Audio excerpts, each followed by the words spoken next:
প্ৰশাসন নলবাৰী পৌৰসভা আমাৰ পৰিবহণ বিভাগ লগতে আমাৰ যিখিনি আৰক্ষী বিষয়া সকলো লগ হয় নলবাৰী জিলা পুথিভঁৰাল প্ৰেক্ষাগৃহত আমি এক ই-ৰিক্সা সম্পৰ্কে আলোচনা কৰিলো যিখিনি আমাৰ পঞ্জীয়ন হৈ গৈছে বা পঞ্জীয়ন কৰিবলৈ বাকী আছে তা ভাল লগা কথা যে তেখেতসকলে ইমান সুন্দৰভাৱে কম সময়ৰ ভিতৰতে আয়োজন কৰা এই সভাখনত উপস্থিত থাকি আমাক নথৈ আনন্দিত কৰিলে আৰু তেখেতসকলক মই এই আপোনালোকৰ চেনেলৰ জৰিয়তে বহুত ধন্যবাদ জ্ঞাপন কৰিছো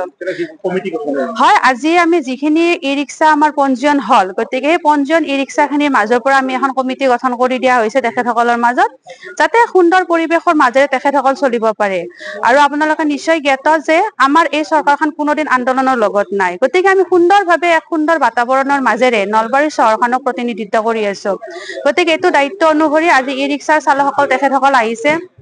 তেখেতসকলৰ মাজৰ পৰাই তেখেতসকলে নিজে আমি কোৱাৰ পিছত তেখেতসকলে নিৰ্বাচিত কৰি প্ৰেচিডেণ্ট ছেক্ৰেটাৰীকে প্ৰমুখ্য কৰি আমি 20-25 জনীয়া এটা মানে এখন সমিতি গঠন কৰি দিয়া গৈছে আগন্তুক দিনত এই কমিটিখনৰ লগত আমি আৰু বিভিন্ন তেখেতসকলৰ যিমানখিনি লোক আছে এই লোকখিনিক আমি গোটেইখিনিকে সোমাই লৈ পেলাই এখন ভাল পূৰ্ণাংগ কমিটি গঠন কৰা হ'ব এক ভাল লগা পৰিৱেশ আমি আশাবাদী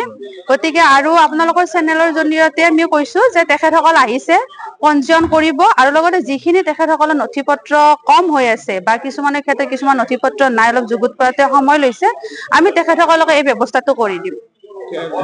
কলো যে এই চৰকাৰখন কোনোদিন আন্দোলনৰ লগত নাই কাৰণ প্ৰথম পৰ্যায়ত তেখেতসকলৰ লগত আমি কি সুন্দৰ পৰিৱেশৰ মাজেৰে জিলা আয়ুক্ত কাৰ্যালয়ত আমি বহিছো তেখেতসকলৰ লগত আমি মত বিনিময় কৰিছো তেখেতসকলে সিদিনা খুব ধুনীয়াকে তেখেতসকলৰ সাজেশন কিছু দিছিলে আমি মানিও লৈছিলো তেখেতসকলৰ সাজেশনসমূহ যিখিনি পাৰি গতিকে তাৰে পিছতো আৰু ই-ৰিক্সা বন্ধ কিবা কিবি যিটো আন্দোলন কৰিছে এইটো কোনোপধ্যে চৰকাৰৰ পক্ষে নহয় গতিকে আমি এটা কথা অনুৰোধ কৰিম যে চৰকাৰ আন্দোলনৰ লগত নাই গতিকে আমি সুন্দৰ পৰিৱেশৰ মাজেৰে সকলো নীতি নিয়ম মানি আমি চলি গৈ আছো চলি গৈ থাকিম কমিটিখনখানি বৰ্তমান আগৰ দৰে আছে কিন্তু আমি কিছুমান সাল সলনি কৰিম কমিটিখনো হৈছে যিহেতু আজি গতিকে তেখেতসকলে কিছু আমাক পৰামৰ্শ দিছে গতিকে তেখেতসকলৰ পৰামৰ্শ আমি লৈছো আৰু আমি তেখেতসকলে দুটা পথৰ কথা কৈছে সেই দুটা পথ আমি মানে যাত্ৰীৰ অসুবিধা নোহোৱাকৈ আমি সাল সলনি কৰিম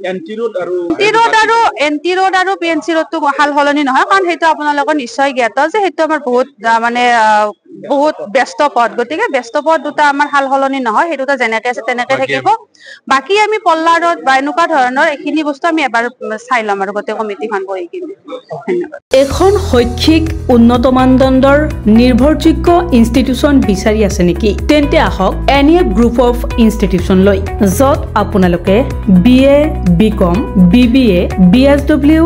MA in Sociology, MBA, MSW, BPharm, DPharm, BPT, BMLT,